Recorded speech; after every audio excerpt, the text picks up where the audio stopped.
अस्सलाम वालेकुम नाज़रीन, प्रोग्राम ख़बर और तजिया के साथ मैं हूं आपका मेज़बान मुज़म्मिल सरवर्दी।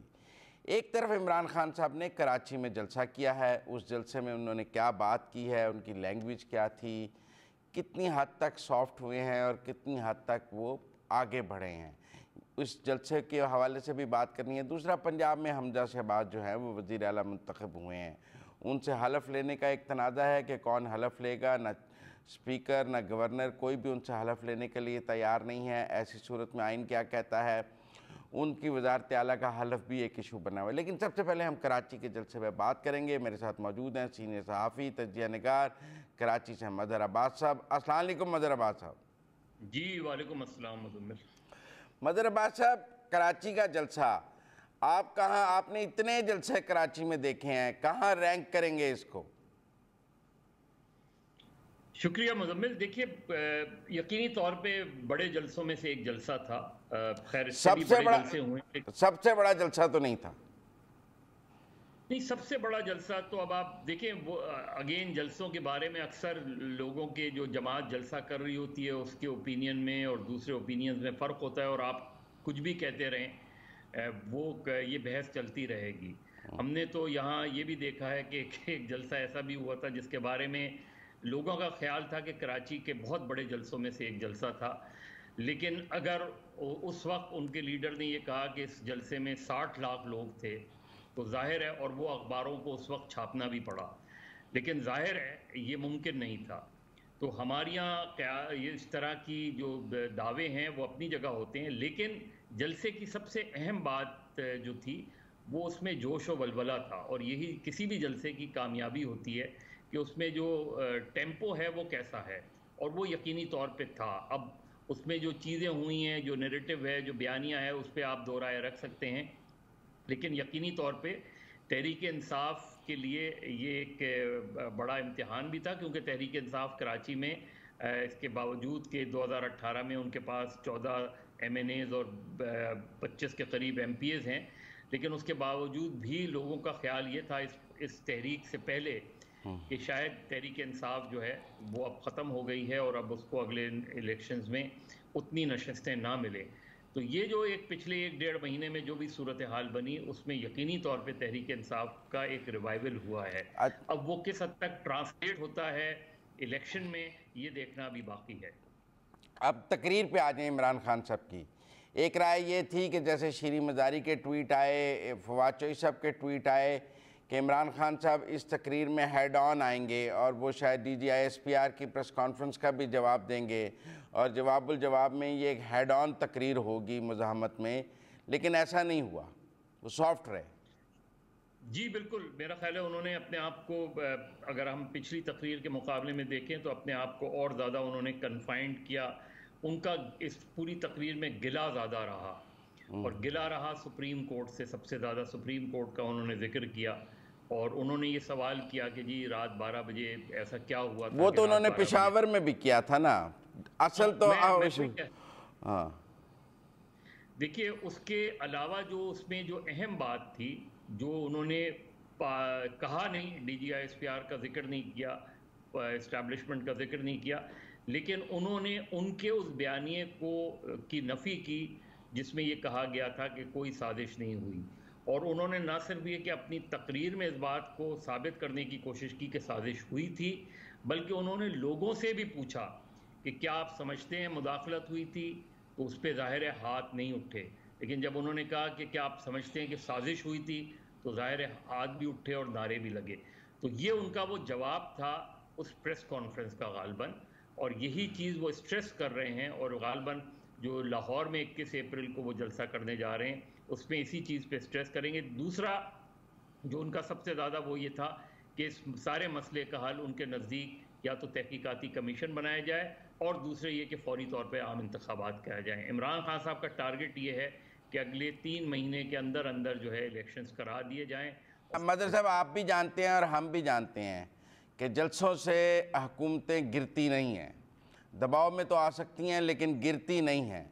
और इमरान खान साहब अगर लाहौर में भी जलसा कर लें, पिंडी में भी कर लें, पेशावर में कर लिया है, कोयटा कर लें, फैसलाबाद कर लें, बड़े शहरों में करते जाएं, लेकिन इसके नतीजे में वो इस हुकूमत को कबल अज़ वक्त इंतखाबात के लिए मजबूर नहीं कर सकते, बल्कि उनके बड़े जलसे शायद इंतखाबात को दूर कर सकते हैं करीब करने की बजाय। देखिए मुजम्मिल, सीधी सी बात ये कि इमरान खान के लिए पहला टास्क ये था कि उन्हें ये मौका मिला और ये अदम एतमाद की तहरीक के नतीजे में मौका मिला कि वो पार्टी और वो हुकूमत जो अनपॉपुलर हो रही थी लोगों में, उसकी कई वजूहत हैं, महंगाई सबसे बड़ी वजह है, उसको एक रिलीफ मिल गया इस पूरी सिचुएशन से और वो अपने लोगों को जो है दोबारा मुतहर्रिक करने में कामयाब हुए। अब असल में चीज़ ये है कि इसके बाद गालिबन 21 अप्रैल के बाद एक गैप आएगा, फिर ईद के बाद शायद वो इस्लामाबाद तक का मार्च का ऐलान करें। देखिए एक जो हम 2014 में हमने देखा था, उस वक्त एक हुकूमत स्टेबल गवर्नमेंट थी और उसको उस वक्त की अपोजिशन की भी हिमायत हासिल थी जब ये 2014 का धरना हुआ। आज सिचुएशन ज़रा इस लिहाज से मुख्तलिफ है कि गो के एक बड़ी जो जमातों की हुकूमत है, इस वक्त कई जमातों की हुकूमत है, लेकिन अभी भी आप देखें कि एक हफ्ते के करीब होने आ रहा है, लेकिन काबीना नहीं बन पा रही। कराची के जो पीटीआई के एमएनए, जिनमें से कुछ नाराज़ भी हमने देखे, नजीब हारून साहब, ये वो, कितना आप जो नाराज़ पीटीआई के एमएनएज और एमपीएज हैं उनके लिए ये जलसा एक थ्रेटनिंग नज़र आया, या आपके नज़दीक वो अपनी जगह पर कायम रहेंगे? देखिए, नजीब हारून या उन जैसे एक दो जो और दूसरे एमएनएज हैं कराची के जो नाराज़ हैं, वो और जिनको इमरान खान ज़मीर फरोश कह रहे हैं, उनमें थोड़ा फ़र्क है। क्योंकि ये तो नजीब हारून उनकी पार्लियामेंट्री कमेटी के इजलास में भी गए थे, अब भी वो कल भी गालिबन वो इस पूरी उसमें मीटिंग्स वगैरह में उनको दावत दी गई थी। तो वो उस तरीके से वो नाराज़ ज़रूर है, वो इस स्ट्रेटजी को तब्दील करवाना चाहते हैं। वो उस वक्त भी कहते थे कि इमरान खान को इस्तीफ़ा दे देना चाहिए और किसी और को नॉमिनेट करना चाहिए और पार्टी पे तवज्जो देनी चाहिए। तो वो नाराज़ ज़रूर हैं। अब अगली मरतबा उन्हें टिकट मिलता है नहीं मिलता, लेकिन तहरीक इंसाफ को थोड़ी उम्मीद ये चल पड़ी है कि ये जो मोमेंटम है उससे उनको कराची में फ़ायदा होगा। कराची में उनके यहाँ ग्रुप बंदी बहुत है, लेकिन वो समझते हैं, इसीलिए शायद आपने देखा होगा कि कल के जलसे में जो है हर एमएनए, हर दूसरे एमएनए से तकरीर करवाई जा रही थी कराची के। तो ये एक इशू कराची में उनके लिए। और एमक्यूएम के लिए कितना बड़ा खतरा है कल का जलसा? जी, एमक्यूएम के लिए बिल्कुल खतरा है। उसकी वजह यह है कि अगर एमक्यूएम और पीपल्स पार्टी का जो मुआहदा हुआ है उस पर तेज़ी से अमल दरामद नहीं हुआ, तो एमक्यूएम के लिए अपने वोटर को ये समझाना बड़ा मुश्किल हो जाएगा कि जी उन्होंने जो इत्तेहाद किया है उसकी वजह कराची के मसाइल का हल है, और मसाइल के हल के लिए पीपल्स पार्टी जो सिंध हुकूमत भी है जिनकी, उनके साथ बैठकर मसाइल हल करना ज़्यादा ज़रूरी है। तो अगर वो मसाइल हल नहीं हुए, क्योंकि एक तारीख है पीपल्स पार्टी और एमक्यूएम की, तो उसको तारीख को गलत साबित करने की जिम्मेदारी सबसे ज़्यादा पीपल्स पार्टी पर है और फिर एमक्यूएम पर है कि वो किस हद तक उस पर अमल दरामद करवाते हैं। और अगर अमल दरामद करवाने में वो नाकाम हुए तो मेरा ख्याल है एमक्यूएम को खासा नुकसान पहुंच सकता है। बहुत शुक्रिया मज़हर अब्बास साहब हमारे साथ बात करने का। नाज़रीन, आपने कराची के जलसे के हवाले से मज़हर अब्बास साहब से हमारी तफसीली बातचीत सुनी। यहाँ वक्त हुआ है ब्रेक का। ब्रेक से वापस आएंगे तो कुछ पंजाब पर बात करेंगे।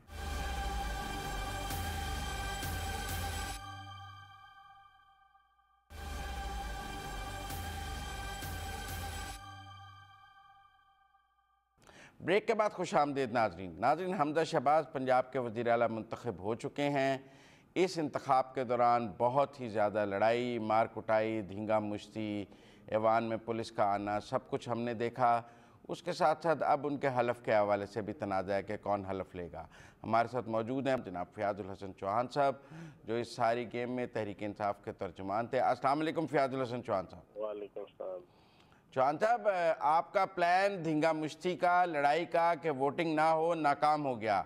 वोटिंग भी हो गई और धींगा मुश्ती में भी उन्होंने आपको शिकस्त दी। खेल शुरू आपने किया दोस्त मदारी साहब को थप्पड़ मार के, ख़त्म उन्होंने कर दिया परवेज़ इलाही साहब को मार के।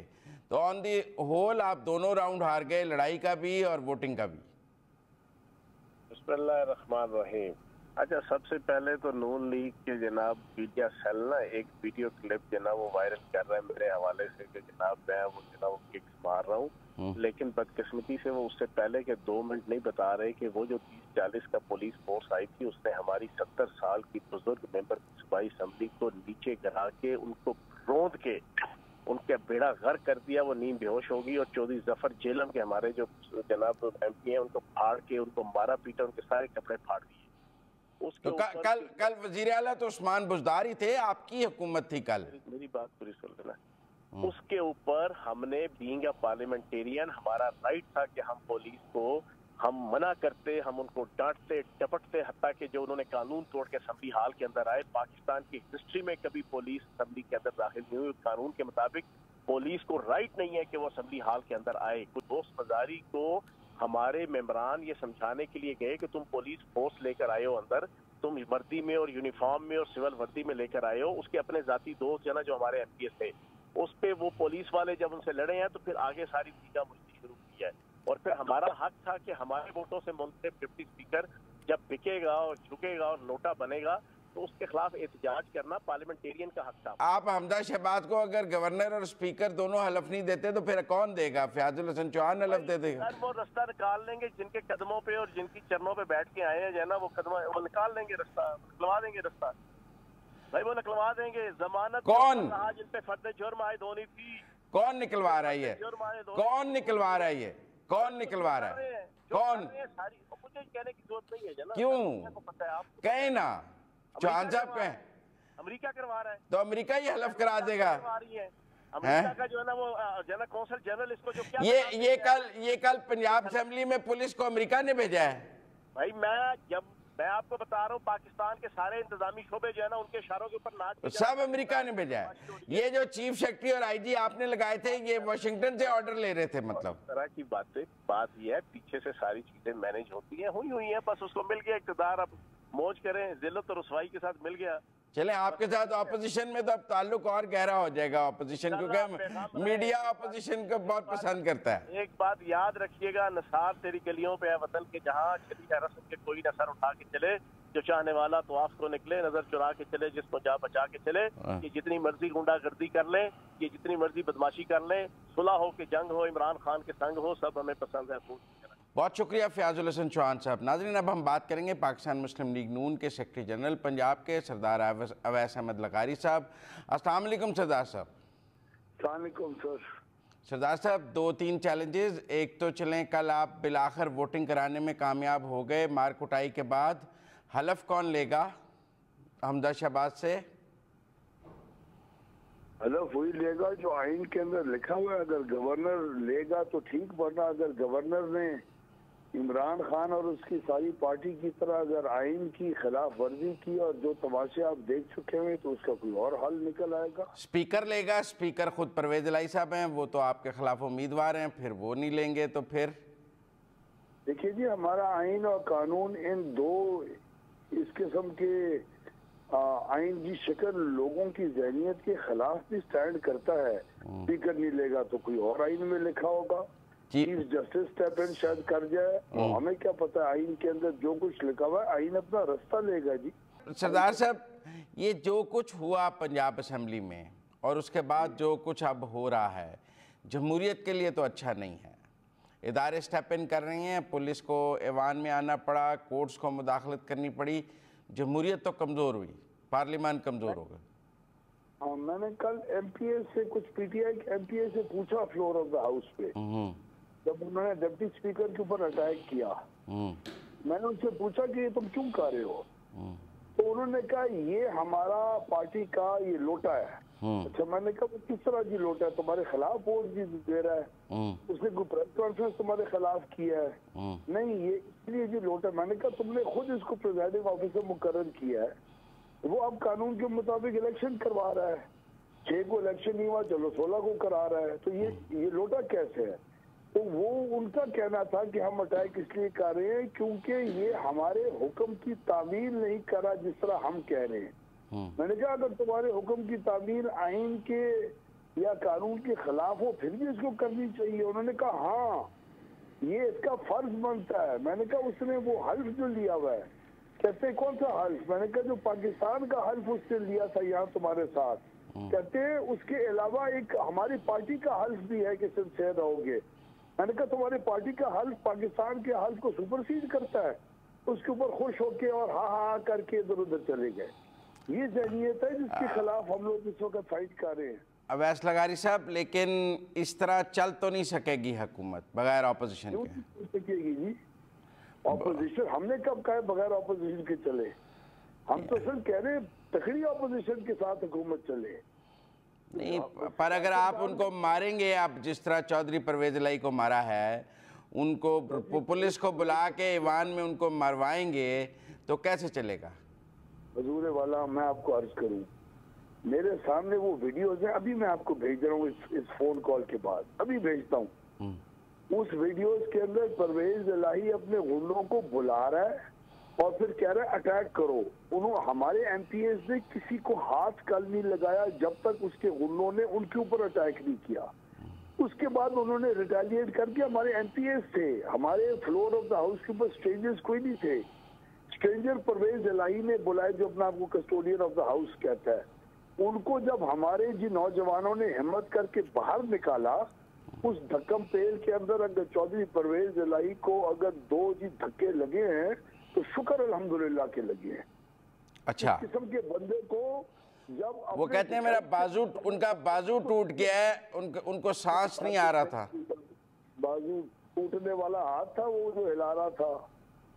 खुदा का खौफ करे, ये अब इस उम्र में ये किस किस्म के ड्रामे कर रहा है, कोई नहीं सुन रहा उसकी, हंस रहे लोग उसके ऊपर। इनकी रेपुटेशन क्या है रबिल भाई? इनकी इस वक्त रेपुटेशन क्या है? ये जो कहते हैं आपके ख्याल में लोग मान जाते हैं? लोग मान तो रहे हैं, जलसों में बहुत लोग आ रहे हैं तो लोग मान रहे हैं। सर वो जलसों में वही लोग हैं जो उनकी एक पीटीआई की भी कल्ट के सपोर्टर्स हैं और कोई नहीं है। ये जलसे पाकिस्तान की आवाम की आपके ख्याल में ट्रू रिफ्लेक्शन है? इसके अंदर लोग रिप्रेजेंटेड हैं आपके ख्याल में? 22 करोड़ आवाम की ये आपके ख्याल में आवाज है? बेड़ा गर्क उनका महंगाई से तबाह हुए हुए लोग बेचारे। लोग कह रहे हैं महंगाई बेशक हो लेकिन अमेरिका की गुलामी नहीं होगी।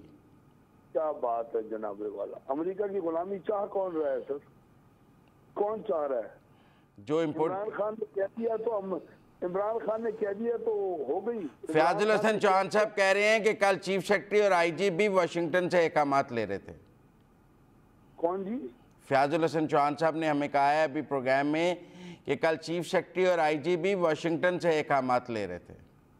आप ये बात बिलीव करते हैं sir as a host of this show? नहीं, उनका मौक़िफ़ है, मैंने आपके सामने रख दिया। मैं तो एक पढ़े लिखे और निहायत रिस्पेक्टेड आदमी का मौक़िफ़ पूछ रहा हूँ। आप फयाजुल हसन चौहान की स्टेटमेंट को बिलीव करते हैं? मैंने उनसे कहा कि ये चीफ सेक्रेटरी और आईजी आपने लगाए थे, लेकिन उन्होंने कहा इस वक्त वाशिंगटन के अहकामात ले रहे हैं।